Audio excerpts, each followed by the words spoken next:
This video provides a detailed account from the Bible chapter 1 Samuel 17, which details how the young shepherd David, with faith in God and armed with only a sling and a stone, defeated the giant warrior Goliath, leading to a victory for Israel.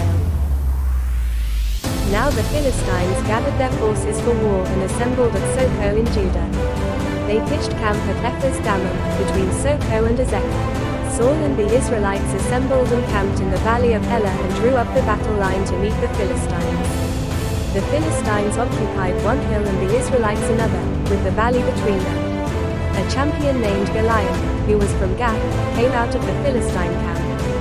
His height was 6 cubits and a span. He had a bronze helmet on his head and wore a coat of scale armor of bronze weighing 5,000 shekels. On his legs he wore bronze greaves, and a bronze javelin was slung on his back. His spear shaft was like a weaver's rod, and its iron point weighed 600 shekels. His shield bearer went ahead of him. Goliath stood and shouted to the ranks of Israel, "Why do you come out and line up for battle? Am I not a Philistine, and are you not the servants of Saul? Choose a man and have him come down to me. If he is able to fight and kill me, we will become your subjects. But if I overcome him and kill him, you will become our subjects and serve us." Then the Philistine said, "This day I defy the armies of Israel. Give me a man and let us fight each other." On hearing the Philistines' words, Saul and all the Israelites were dismayed and terrified. Now David was the son of an Ephrathite named Jesse, who was from Bethlehem in Judah. Jesse had 8 sons, and in Saul's time he was very old. Jesse's 3 oldest sons had followed Saul to the war. The firstborn was Eliab, the second, Abinadab, and the third, Shammah. David was the youngest. The 3 oldest followed Saul. But David went back and forth from Saul to tend his father's sheep at Bethlehem. For 40 days the Philistine came forward every morning and evening and took his stand. Now Jesse said to his son David, "Take this ephah of roasted grain and these 10 loaves of bread for your brothers and hurry to their camp. Take along these 10 cheeses to the commander of their unit. See how your brothers are and bring back some assurance from them. They are with Saul and all the men of Israel in the valley of Elah, fighting against the Philistines." Early in the morning David left the flock in the care of a shepherd, loaded up and set out, as Jesse had directed. He reached the camp as the army was going out to its battle positions, shouting the war cry. Israel and the Philistines were drawing up their lines facing each other. David left his things with the keeper of supplies, ran to the battle lines and asked his brothers how they were. As he was talking with them, Goliath, the Philistine champion from Gath, stepped out from his lines and shouted his usual defiance, and David heard it. Whenever the Israelites saw the man, they all fled from him in great fear. Now the Israelites had been saying, "Do you see how this man keeps coming out? He comes out to defy Israel. The king will give great wealth to the man who kills him. He will also give him his daughter in marriage and will exempt his family from taxes in Israel." David asked the men standing near him, "What will be done for the man who kills this Philistine and removes this disgrace from Israel? Who is this uncircumcised Philistine that he should defy the armies of the living God?" They repeated to him what they had been saying and told him, "This is what will be done for the man who kills him." When Eliab, David's oldest brother, heard him speaking with the men, he burned with anger at him and asked, "Why have you come down here? And with whom did you leave those few sheep in the wilderness? I know how conceited you are and how wicked your heart is. You came down only to watch the battle. Now what have I done?" said David. "Can't I even speak?"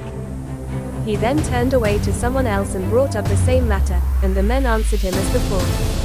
What David said was overheard and reported to Saul, and Saul sent for him. David said to Saul, "Let no one lose heart on account of this Philistine. Your servant will go and fight him." Saul replied, "You are not able to go out against this Philistine and fight him. You are only a young man, and he has been a warrior from his youth." But David said to Saul, "Your servant has been keeping his father's sheep. When a lion or a bear came and carried off a sheep from the flock, I went after it, struck it and rescued the sheep from its mouth. When it turned on me, I seized it by its hair, struck it and killed it. Your servant has killed both the lion and the bear. This uncircumcised Philistine will be like one of them, because he has defied the armies of the living God.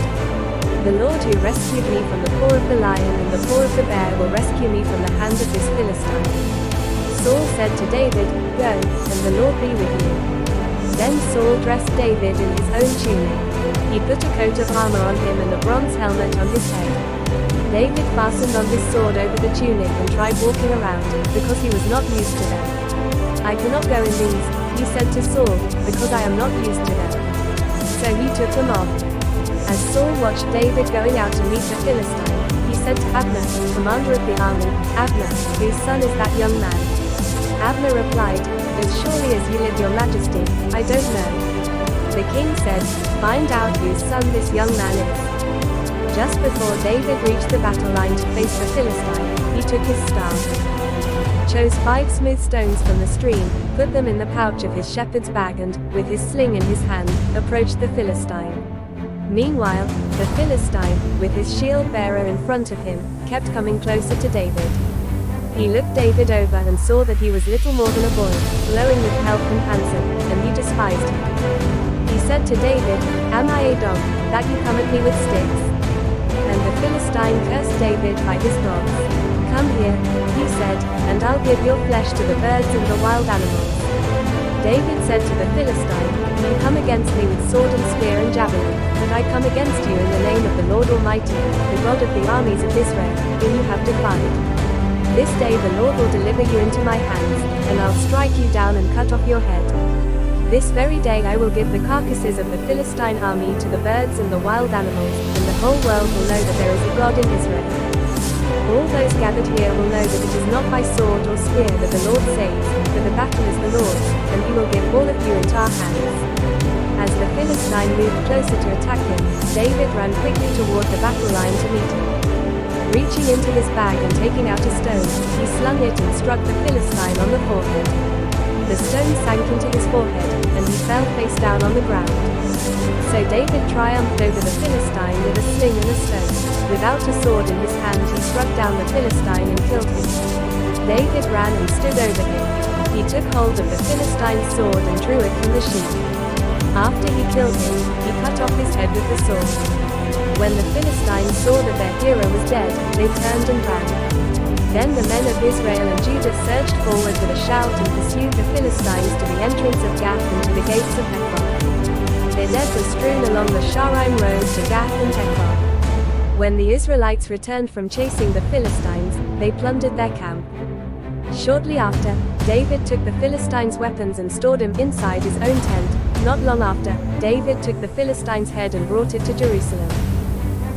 As soon as David returned from killing the Philistine, Abner took him and brought him before Saul, with David still holding the Philistine's head. "Whose son are you, young man?" Saul asked him.